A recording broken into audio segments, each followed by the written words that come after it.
When we talk about dealing with people from different backgrounds and cultures, very often the topic of diversity comes into the conversation. Diversity, equity, inclusion, DEI, a term specifically in North America that has gone through the socio-political ringer. It is charged up with different meanings. It is opposed against. It is fought for. Is it really necessary? Can we talk about inclusive behaviors without the political charge? We have a guest today that will help us unpack some of that. Welcome to Two Chaps, Many Cultures. In an increasingly globally connected world, it is vital to possess the essential skills of cultural intelligence. Listen along as we present the topics, tips and strategies you can use to develop the power of cultural understanding in your personal and professional life. Here are your hosts, Höferle and Brett Parry.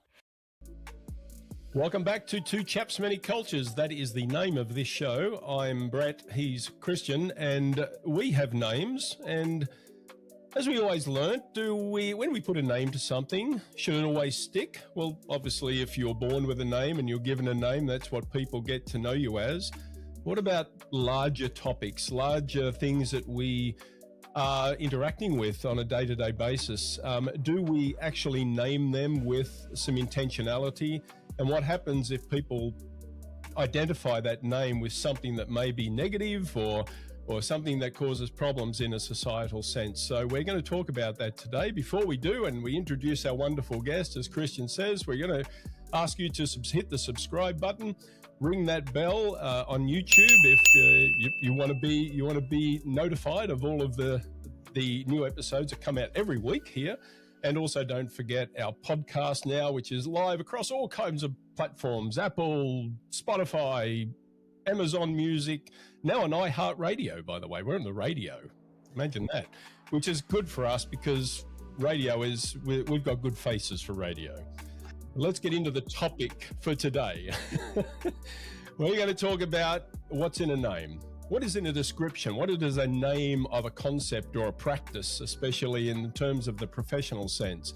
And we've got our wonderful guest here, Mr. Taj Suleyman. Welcome to the Two Chaps, Many Cultures studio. And again, just deep gratitude for you joining us today, sir.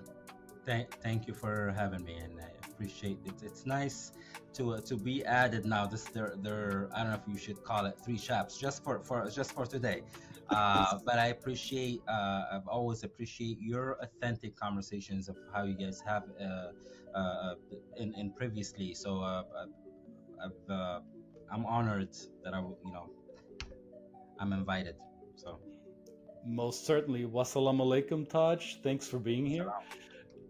Tell us a little bit, what brings you to this conversation about diversity, equity, inclusion? Why do you think we brought you here to make us three chaps for this episode? Tell us a little bit about your background. Yeah. Well, it's hard to ask why if you have a hidden agenda. So I'll have to now check with you. I'll have to ask you, like, why am I here? I'm being interviewed.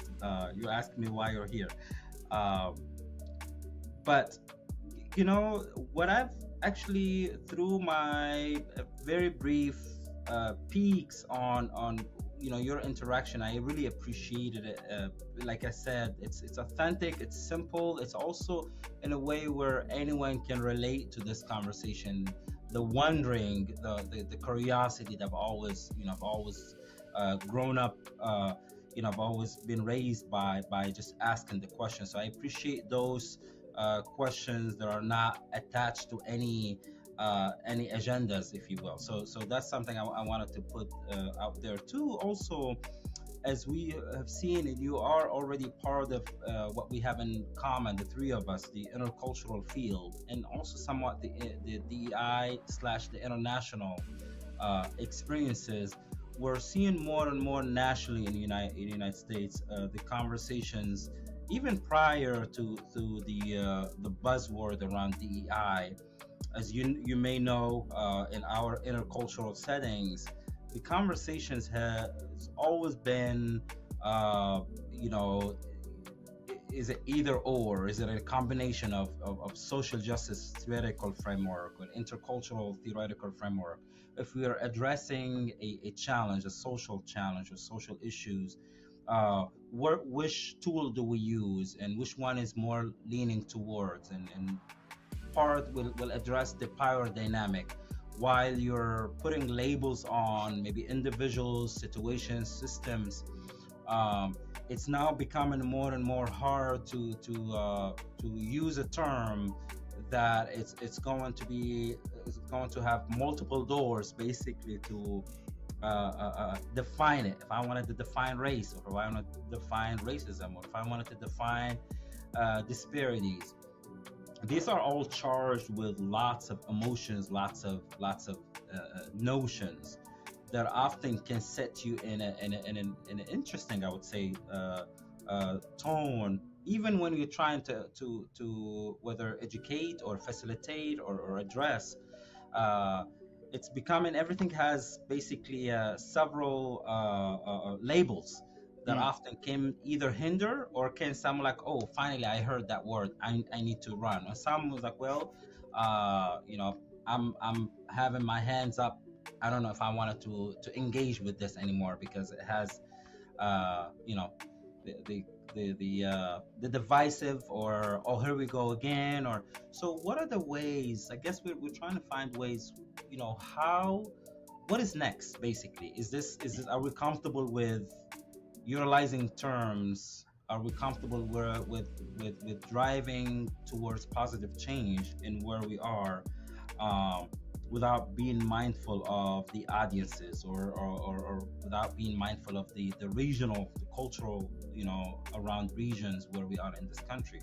So I don't know if you have yet talked about it, but I really would like, through your expertise, through your inquiries with me, interaction with me, I'd like to explore that with you, and hopefully whoever is going to watch us or is watching us, I'd like to also get their input.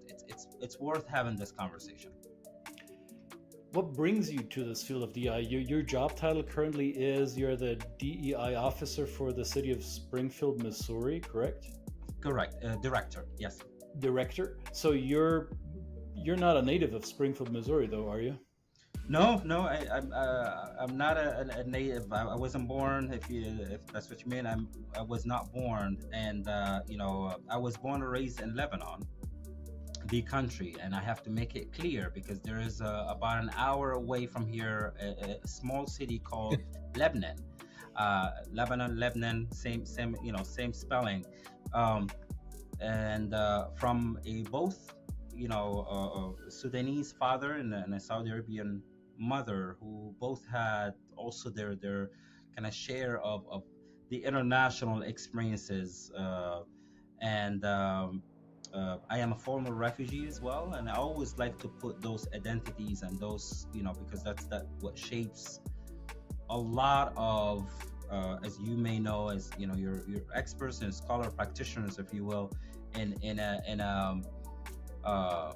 when we hear the global nomad or the TCK, when we hear those terms, we imagine a military brat or someone, what do you call the missionary brat? Is that the term? Or this is how we've seen it. We have yet seeing the immigrants as part of this TCK, or refugee, like myself. So I've always seen, always been comfortable, and as remember Barbara Shetty or other these scholars, intercultural scholars.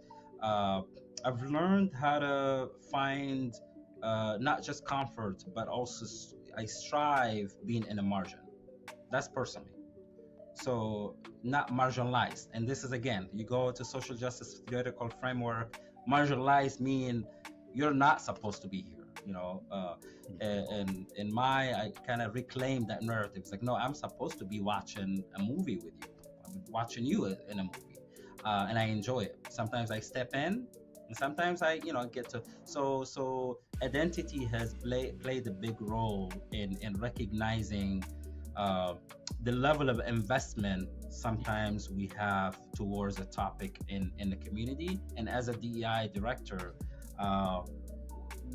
what can we do in my community, 170,000 population in the Midwest, the Ozark, the Bible Belt, Buckle, all of these elements. And in 2021, they decided to have that position. Now, what was the motive? There are lots of motives around that time, but we're seeing now more and more what type of fuel do we need to use to move forward, and what is the relevance in my office, or in my team. I have another staff, that we can continue that momentum rather than waiting for an event to happen so we can respond to it. Or let's call the DEI guy basically to address or put out that fire. So we're seeing now, trying to find ways, and this is where I appreciate the combination of, there has to be a multidisciplinary framework that would help us address this situation, not a single disciplinary that would address oppression, if you will, or address disparities, or address whatever definitions are laying around us. You've brought up a good point there, Taj. We're going to steal this, I think, this idea of being comfortable in the margins but not marginalized. That's pretty powerful for me, because if you think about that, we're talking about today the perception of a term like DEI, and especially when it isn't a title and it's attached to someone with your rich experience and comfortability with being in the margins.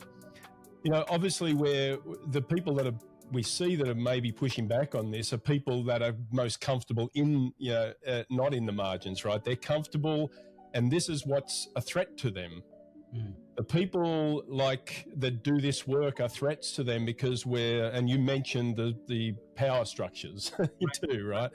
It's a threat to their power structure. It's a threat to their existence. It's an existential viewpoint from their perspective. So we can get that. And I guess in their work, we want to be cognizant of what that's doing to them mentally, psychologically, and things like that.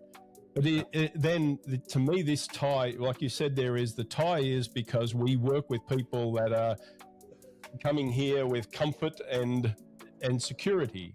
Right. And they sometimes say, I kind of operate in the margins too, because I'm a leader.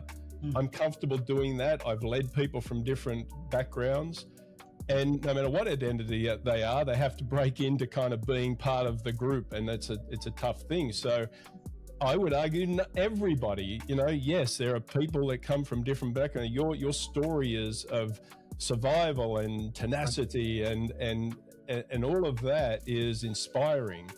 And other people go through in a different experience, like me. I always tell people my biggest problem in my growing up was which beach to go to. That was my upbringing. So that's different to other people's experience. Yeah. So what we're trying, please forgive me for interrupting. Absolutely. I don't know if technology can catch that, but the empathetic link that I could have with you and have with Christian and the three of us. Often, if I compare my, war zone lived experiences in Lebanon versus which beach you want to go to, that is something that often power can play a dynamic, but also do I disconnect from you because your issue was which beach to find, or you broke a fingernail.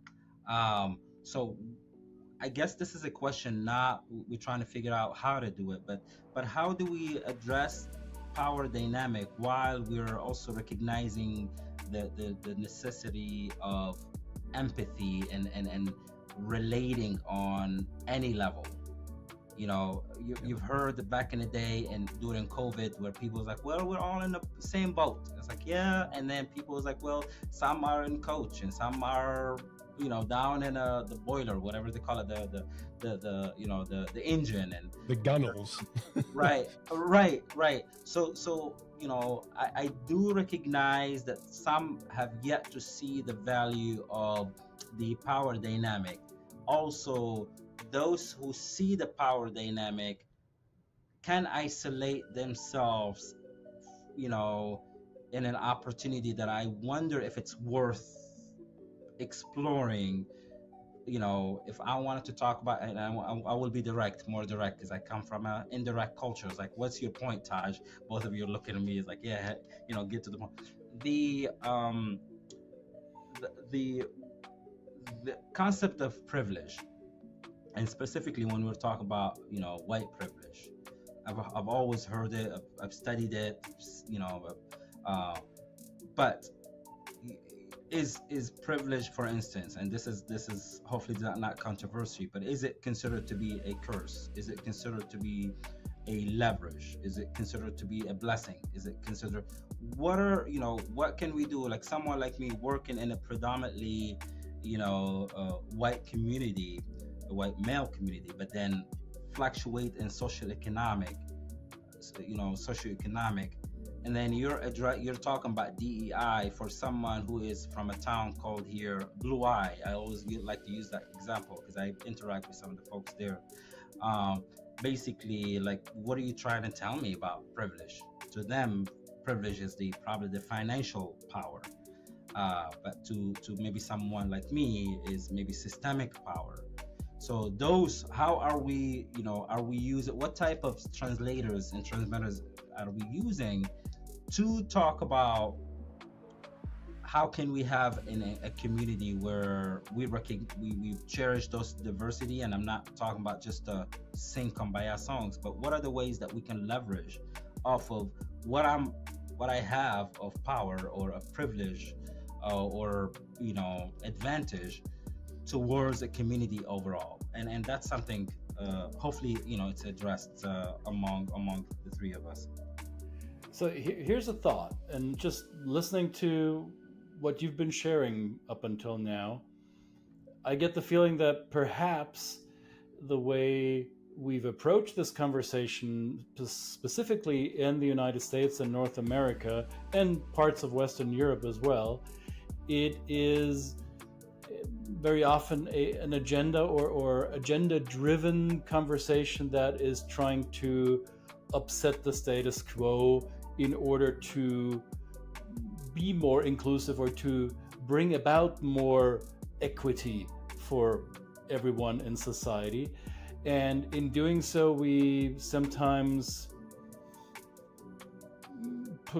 put a further wedge into society rather than become more inclusive. I mean, I'm gonna be, and forgive me now for being super direct because my cultural background behooves me to call the kettle black, or in this case, call the white man white. Right. Are we, by making claims of we need to change the system, we need to dismantle the system, we need to end the white supremacist patriarchy, whatever slogans might be attached to the work of DEI, and I would say falsely or erroneously so, because that's, in my opinion, not the work that DEI does, but very often it's been put into that basket of social justice warriors who are kind of revolutionary in their approach and very aggressive, and perhaps as a result not very inclusive in doing so. Mm-hmm. So if we really think that by dismantling a system, whatever it may be and however it may protect my white privilege, right, if I claim to undo that system in order to build something better, who will be allowed to rebuild it? Right? Who right. are we then including to create something better? And are we willing to endure that period of being without a functioning system? Are we right. willing to endure the chaos that we are going to create by taking stuff apart to its individual parts. Right. I know controversial questions, and I know that a lot of DI practitioners will not subscribe to that equivalency here.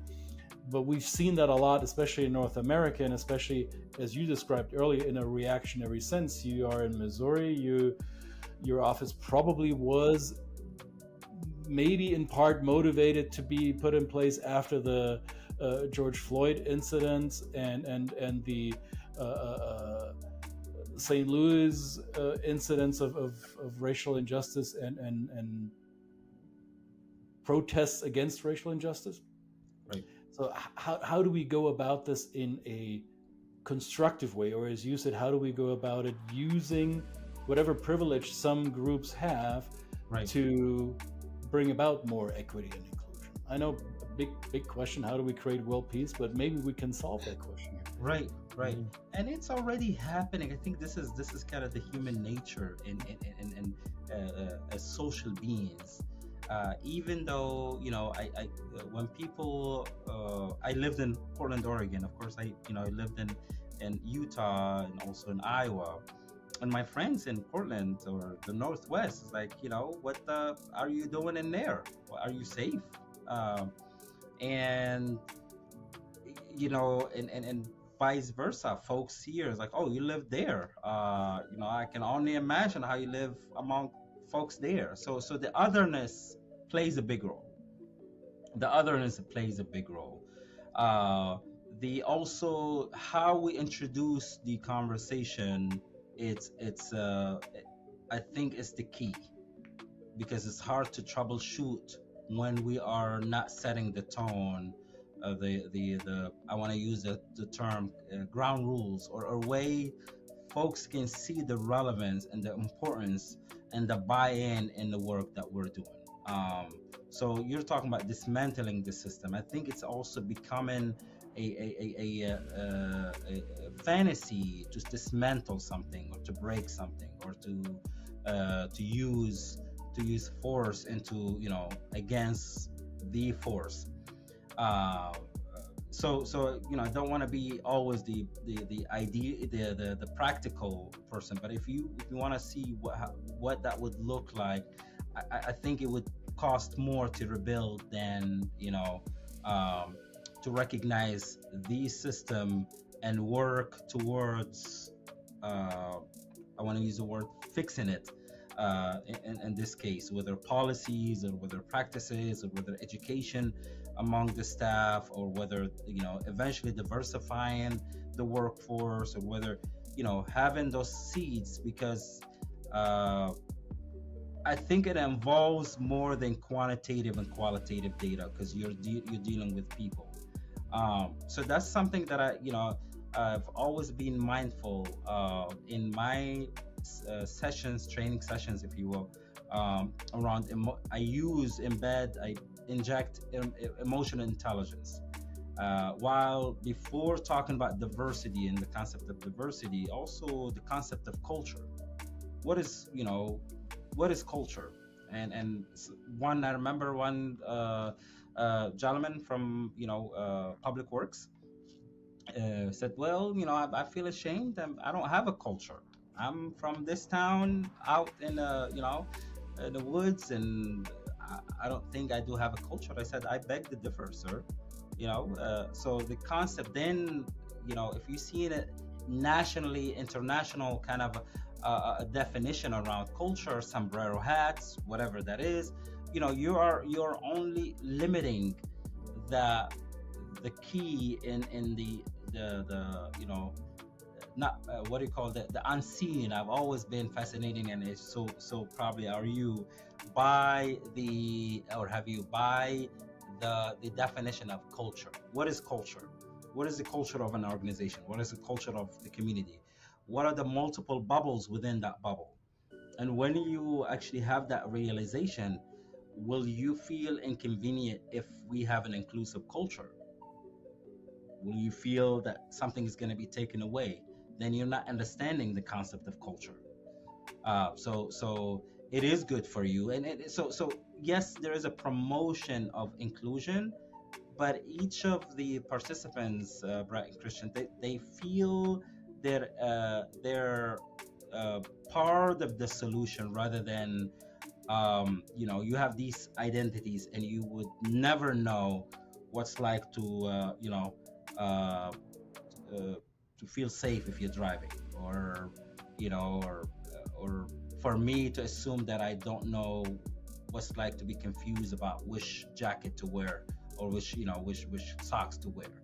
So this is something I think empathy plays a big role in recognizing while there is an issue, we see it on a daily basis. We continue to see it. It's never gonna go overnight. And I wanted to throw something out there, and please say, try to justify what I said here. But even within the civil rights work, which I was not born in the 60s and 70s, even there are movements that are still functioning from what happened in the 60s, rather than recognizing also what could happen and where we are right now in a time that we are. What are the tools that can be necessary from there, from the civil rights era to our time right now, while complemented with the current solutions, because demographically we're changing. We have now, as you might have worked already, in maybe smaller towns, smaller cities, there is that. It's not in census even. There is the identity that people are hardly talking about it, which is I relate it to TCK, but the biracial identity. What you go and sit down with a biracial person and work with them and say, well, what are you? And it's not fun always to ask that question, but what are you? Are you white or are you black? And they'll tell you, if I go there, I don't find me fully, and if I go here, same thing. So I created my own reality, and this is growing and growing. We're seeing families are reaching out to community foundations because they don't know how to deal with their own grandkids on a social level because of their identity and who they are. So is the question, can we complement, as we are comfortable with the intercultural theoretical framework, complement both with each other to recognize that if you are going to address power dynamic, also address the interaction with these power dynamic and with these cross cultural identities in a way where people can invest in it in a healthy way rather than in a I want to use the word aggressive. Maybe I'm being too long here in the Midwest, but a way where it is constructive or naturally it's already taken place in the community, rather than we are setting the tone and the definition and the label, as Americans in general like to put everything with a label. So this is where we are. I think this is something that, I don't know if you agree with me, but this is something that we're noticing. The is one disciplinary is going to be the only solution, the only pill that will cure us? Or what are the courses, and when do we use what in implementing change that everybody, by its meaning, everybody can feel that they're contributing through what they already have. So we've seen it in movies, we've seen it in, if you want to build a house, the whole community will come together, and some will have a nail, some will have a hammer. How does that work? And that's something that I'm interested in exploring here in my position.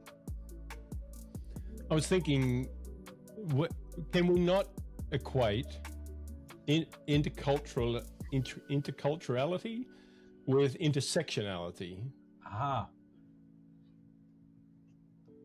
Is that, you said about somebody saying to you, I don't feel like I have a culture. Right. So perhaps that's something to recognize. But then when you really dig into their identity, it doesn't matter what they look like, who they pray to, who they love, right? You can always pick up some sense of intersectionality where there is an identity at which some point in their life they have felt excluded, and so that gives them some empathy. That was kind of what I was thinking when you were saying that. And then so we started this out talking about what it is about a word. What's a name?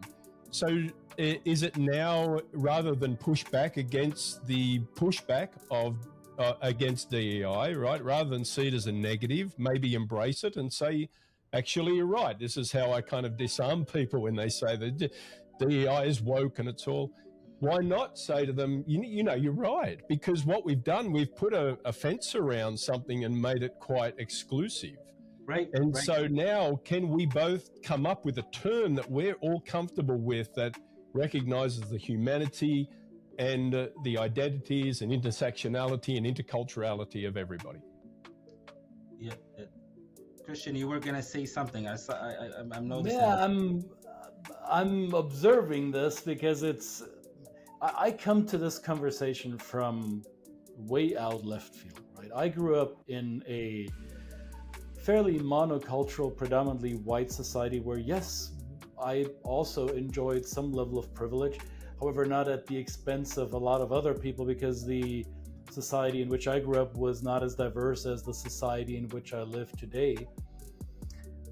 I find it interesting how we here in the US or in other Western, so-called Western societies, we seem to enjoy change processes in a belligerent way, in a dualistic winner takes all fight. Right. Instead of trying to figure out, just like you said earlier, I got the hammer, can you bring the nails? And maybe we can find a third party who brings the 2x4s and let's start building something. Right. That is a different start to the conversation than saying, I'm right, you're wrong. No, the opposite is true. And we seem to live in a world where it's a lot more entertaining. There's a lot more clicks and a lot more eyeballs going to the cage fight of I'm wrong and right. You're right and whatever. That's a different show. That's a different, it is a show instead of a constructive conversation that leads to a better outcome. What was, Christian, I wanted to forgive me for interrupting. There's something that a few weeks ago when we briefly talked, you said something about I was somehow making an observation about how debate classes in the United States are, I remember one time I was asked to be a judge in one of those competitions, and someone came and like this is totally unhealthy, and he this kid managed to actually convince me that I should be drinking whatever the unhealthy potion was through debate. And of course there's a counter to that debate, but there was something, Christian, you did like, I did like, and I is it the Socratic approach and that's something that I feel it's okay towards what is it what is right or who is right. And often we struggle with both. Is it about me proving to you that I'm wrong, I'm right, or is it this situation can't afford go any further in our community or our organization or our team, that for the sake of team, what can we do to resolve, to leverage off of these diverse talents that we have, for instance, or to invite, economically, this is why it's good for business, this is why it's good, so I wonder if this is worth discussion as we're talking about what earlier Brett talked about, the intersectionality and interculturality. Often intersectionality it talks about the multiple identities within our identity, and the sophistication of who we are, while the interculturality helps with, okay, let's see those interactions, and also address some of the dynamic. Let's talk about some of the dynamic. Both are valuable. And that's something I think it took me, I would say, more than 10 to 12 years for me to recognize where I am, and seeing that there's a need for more than social justice, and there is a need for more the intercultural framework. We are at a time right now, even though in the advancement of both social justice theoretical framework, especially when they are, within on the ground grassroots activism, versus the intercultural,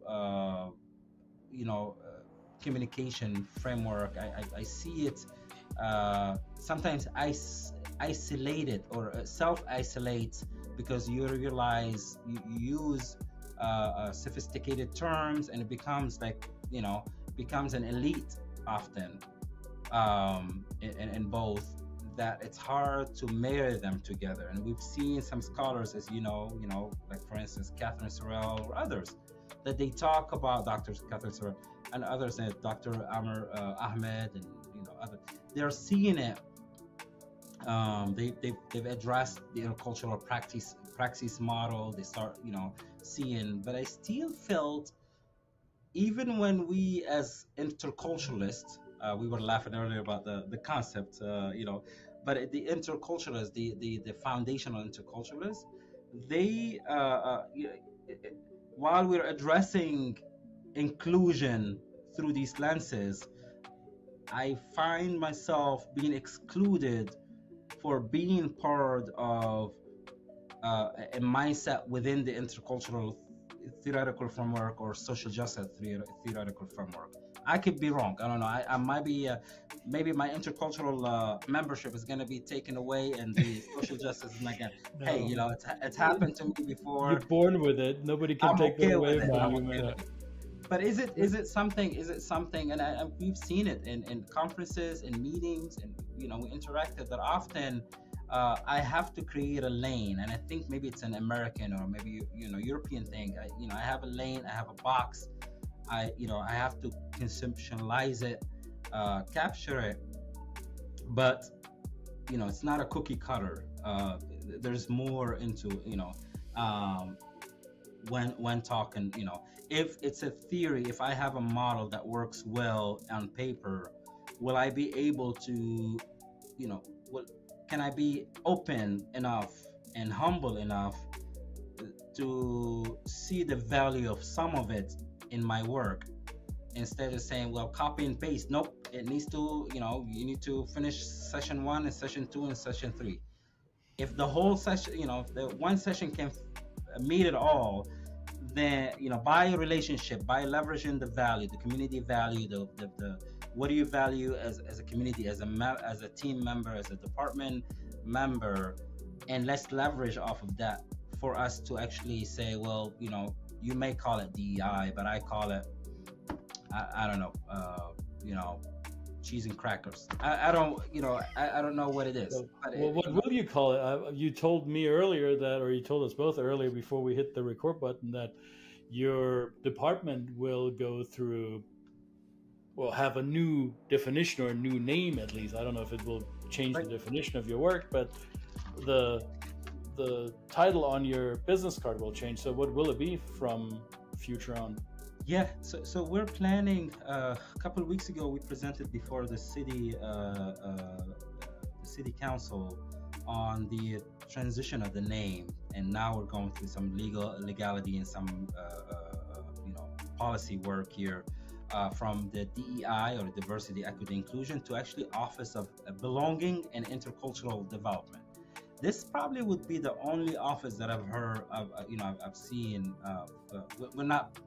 We weren't looking to be on a Guinness book, or but also seeing how DEI is deepened within the concept of belonging, and the intercultural development component can address both interpersonal and cross-cultural when we know the concept of culture. So professional development, you want to use the intercultural theoretical framework around learning styles, communication styles, while recognizing the culture, the intersectional identities as well, right? But I'm now talking to two, if we're walking on the street and it's like, well, these are two white men and black men walking together, wonder which town in the United States they're from, and originally, or where they were born, until they get closer and start hearing accents, like, whoa, okay, I'm confused now, so the identity is becoming more and more complex, and it is, for someone like at least me, and you may relate to, feel suffocated basically by, like, oh no, you're a Middle Eastern, Taj. I've had friends who's like, well, no, you're an Arab, or I go to my African friends, Sudanese, like, no, you're one of us, look at you. So it is good to have the sense of belonging, but it's you decide that the condition of how I belong here and how I become. That's empowerment. Very good. I thought that perhaps I would draw a metaphor, because I'm certainly not academic, and I don't use very complicated words. That's why we bring smart people like you on. Sure. I'll make up something in Arabic. Yeah, no, absolutely. But seriously, I was actually, you brought up Socrates before. I think this is interesting. And again, I'm not a studier of the topic, but it's Socrates, to me, there's an example or a metaphor for inclusion and why it's important, or belonging, is that you're bringing three different concepts. So Socrates came up with the idea, but he didn't write it down. No. He just kind of came up with the ideas and walked around the streets, and and he upset a lot of people by doing it. And then Plato came along and said, well, somebody's got to capture this, right? That was his skill, right? He wrote the Platonic verses. He brought ideas in that form. And then, of course, Aristotle then went a step further and turned it into an Encyclopedia Britannica of facts, right? So there's data, there's concepts, there's ideas, and everybody is really uniquely placed to interpret and present them. And that's just true of life, I think. To me, that was what I got out of this. It was actually a podcast I was listening to, the wonderful Hidden Brain podcast.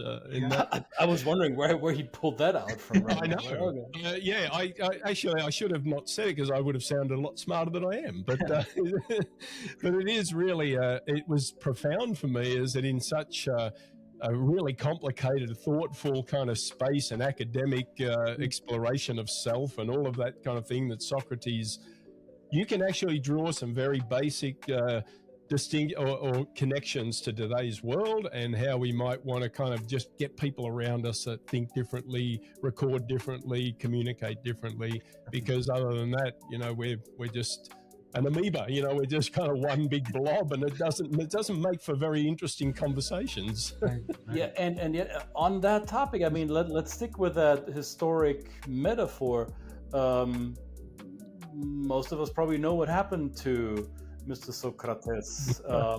His life ended prematurely because he was told to end it himself by drinking from the poisonous chalice.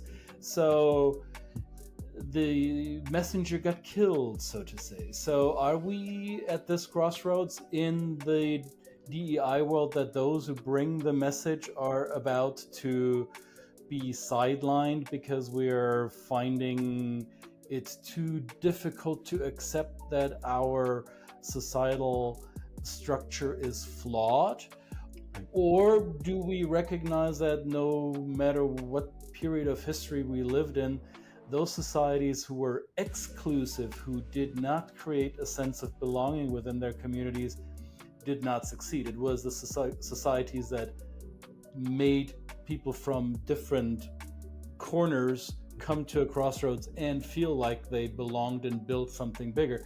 Those were usually the societies in the course of human history who prevailed for a much, much longer time, right?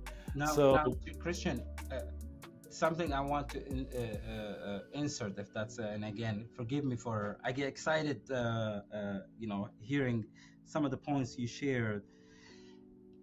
I say that diversity is a recipe for disaster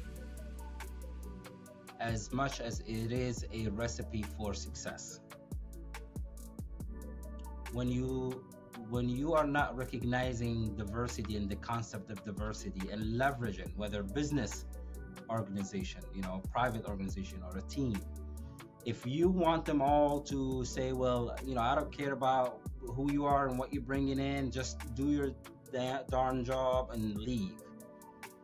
Versus, you know what, I'm gonna challenge you, team. We have a situation, we have a scenario, we have an issue. I'd like you, I'm gonna give you a day, 10 minutes, half an hour, a time to go and come back with a solution for it, or with how you want to break it down to me. And when we sit this is a great way. I'm sure you have done some activities with organizations they see the value.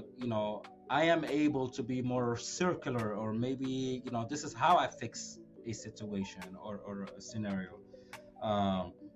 That is where the success happens. So there is a leverage off of what you're bringing in, not because of and I do admit that I'm a handsome guy, but it's not always I know it's a money maker thing, but it is this is what I say here, and when I say it is a disaster when you leave it untouched, when you leave diverse perspective, diverse identities untouched, just for the sake of tokenization and the quota, right? But if you are recognizing more in depth of the team that you have, with what you have, I can't dismantle the team because they're all white. I can't dismantle the team because they are all women. So what can I do with the intersectional identities that they have even within them, the cultural identity, the big bubble, to recognize that, hey, I have a raw material here I need to leverage off of. So I don't know if in what context, Christian, I don't know if that's I hope I didn't derail your thought. Please forgive me again, but this is something that I've always seen, that sure, the percentage, how many quote unquote minority have you hired, versus what are the values of hiring diverse representation, right?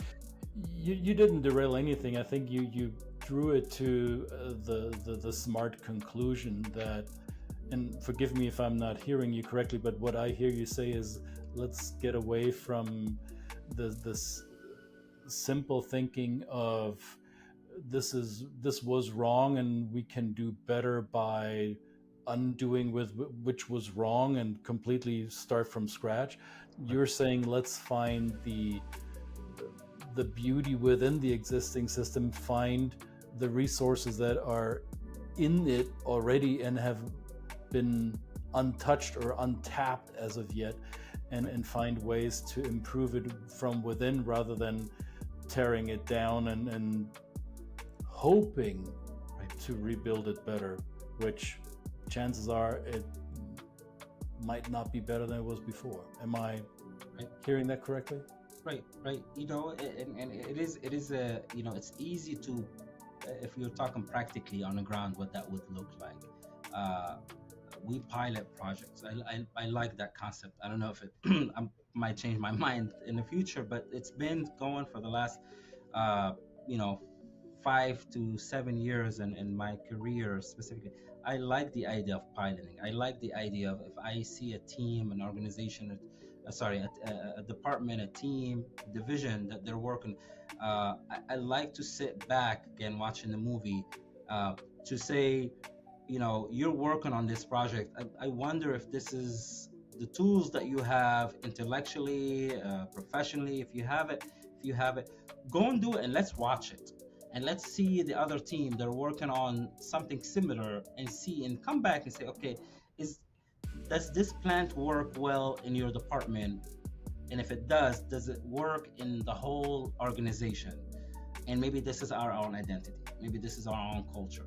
So I've been lucky with the trust of the most, I would say, be frank, most of the department heads here within the city with trust, and even with the name change, even with the the recognition of the DEI lens, if you will, within project, within grant, with their certificates, within not just the don't do it, and if you do that, or you have to do that, otherwise you'll be penalized by the federal government, right? The compliance component.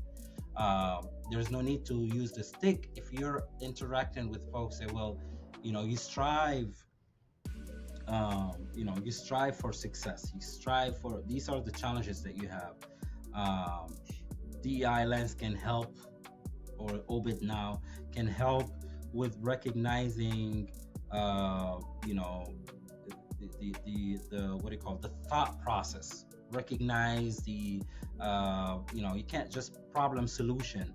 You have to stop somewhere where you recognize. So, you've already seen some of the scholars and interact with some of the scholars that they talk about, the George Renwick, for instance, the late scholar George.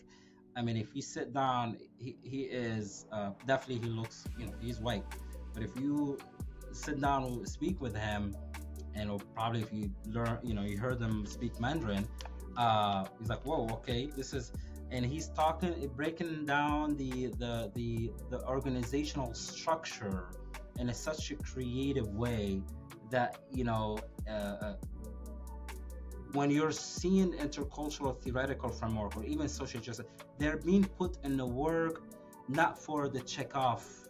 They're actually embodying the concepts towards,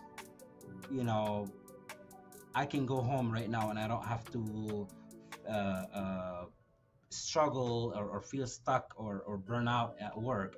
I process something internally, and I process something with someone that we differ in perspective or in identities, that at least I am at peace with it today, and tomorrow I'll address it instead of feeling disconnected. So we're now we're recruiting for intercultural facilitators within the city, who are representative of different different departments. They will go through emotional intelligence, diversity, inclusion, intercultural framework, and if it's okay for me to give a shout out to the EIDI, the Intercultural Intelligence and and Diversity Institute through Anita Rowe, and Donna, of course, and others. So we are trying to find a way to, this is not what we like to use here, because I'm in Springfield, the silver bullet, because we talk about our guns and hunting here, but it's not the only way, but there is a recognition that we are trying to find our own identity within the city, despite the other DEI theoretical framework or the work that is already taking place in the community. We took a stand and said we'd like to add, we'd like to look beyond the just the limited way of some folks probably will see DEI. We'd like to expand on it. Wonderful. Well, Taj, Yes. this is a great conversation. This is really rich, and I hope those who are watching or listening appreciate when we get the chance to bring somebody like you onto this program. We just can't help learning from you. And you mentioned George Renwick. George Renwick was one of those people too. You just sat in that gentleman's aura, and you couldn't help learn. And you are counted amongst those that we look to do the same kind of thing, Taj. So may your work continue, inshallah, with great prosperity, and that you bring all these people and everybody that is around you that's been inspired by you and led by you is going to see the fulfillment of the ongoing practice. It's great. You know, we love doing this work. This is what drives us every day, right? Talking about being in the margins, that's where the fun happens. So we try and inspire people, right? You get to have popcorn while watching. So there we go. Yeah. So it's a great honor to have you, sir. So thank you very much. absolutely. You heard the man. There is no silver bullet. We got to do the work. It is right. work that continues, right? There, we might be drawn to quick fixes or the promise of a permanent turnaround of any situation. Definitely. I'm at an age now where I've come to realize any change you want is worth working on, and it means you gotta keep plugging away at it. So with that, I am happy that we were able to showcase a practitioner in the field today from the Midwest in a place where you may have not expected that to be Right. at the center of someone's work. Right. So whatever we call it in the future, whatever label we put on it, whatever name we use for the work continues. We serve humanity. We build community, and that works a lot better if we do it together. Right. Absolutely. Absolutely. If you want to go fast, go alone. If you want to go far, go together. And this is a model that we've been using here. So again, by the way, both of you, from my interaction with you, you've given me enough, too much credit, but I've learned so much from whether offline or or even just watching you from far. So I do appreciate that opportunity, and I hope you'll engage more and more of us, just simply to ask the question, how well are we doing it, and are there ways to do it in a sustainable, healthy way where I could go and not feel burnt out in the field that I'm in, and you probably can understand. I could go and play golf like folks, and the chief of police will probably, I don't know if he likes golf, but I need to ask him. I could be in part of the work instead of feeling that I'm in a constant fight, and it could take the toll on our health. So I look forward to finding ways that we could do it with less tension and more joy. Yeah. Beautiful. So thank you. That's Two Chaps, Many Cultures. I actually believe this might be a two-part series. We probably need to bring you back, Taj, because it's a great topic. And anybody who wants to reach out to Taj, please. He's an open book and a great teacher, and I'm sure he would welcome having a chat. And we're here too. We want to have a chat too. We want to hear from you. We want to hear your feedback. We want to hear your perspective, what your thoughts are on what we talked about today. Put them in the comments. If you're watching on YouTube, we've got a whole comment section there. We've got emails. We've got websites, the Cultural Mastery. Go to the Cultural Mastery. Check that out. Lots of resources there. And also our YouTube channel and our podcast. So that's another one in the can. Thank you very much, Taj. Again, deep honor for having you on and taking the time to do this. Very much appreciated. This is Two Chaps, Many Culture, where too much culture is barely enough, and too much belonging is never enough. No, not enough. See you later, everybody. Bye now.